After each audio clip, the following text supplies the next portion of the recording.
Well, in this video, we're gonna go ahead and attack a transmission belt service. All right, we're gonna get it done. First of all, you have to raise the bike safely. This case have the front wheel shock is blocked, and the rear one is obviously in the air. You got to look for the most tense part on the belt. All right, just like you do with the chains. It's the same procedure. You got to look for the tightest part because that's what we're gonna go ahead and lead by. If we were to regulate the most loose area, then the tightest part will be too tight, and that's bad too. So you have to go by the tightest portion of your belt or chain. In this case, belt. Look for your nut. In this case, it's a 27 millimeter.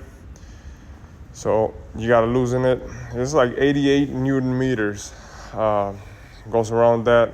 Those type of torques in your rear axle. So it'll take some strength to take out, but it's nothing impossible. All right, now what I'm really showing on the video is you gotta press everything forward so everything's nice and tight. If it's inclined towards the back, you'll get a false reading. Those are there I'm pointing out are reading marks. As you can see, it's pretty easy. You got lines. All bikes have them.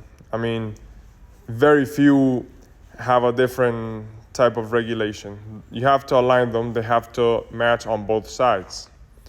So once you do that, well, the regulators were in the back. You do that. The bike's regulated. It's all tensed. Now we're doing cleaning. What do you need? A rag? And I've got a little whiteout marker. You'll see why. Basically, it's for reference points. If you're gonna start cleaning your belt, you gotta start one place and then you have to end in that same place. So you don't get loose in a belt. Unlike the chain has its securing pins. So you lead by those. And if you don't have any, because some of them from fabrication, they don't have them, I also make a mark on chain or belt. It's a small dot. You'll take it out later with water and soap. So you make that mark for reference. And then bear with me here. I'm only working with one hand. Usually I do this with both hands. But that's the movement of the rag. You got to clean it back and forth. All right? There's not much more science to it. This is actually simpler than the chain, 100 times. So as you go around, you do around the world with it. You get to the dot once again. And here I'm just explaining how the rag should do with both hands. Obviously, more pressure, wet and water and soap. And you're good there. That's how you do it.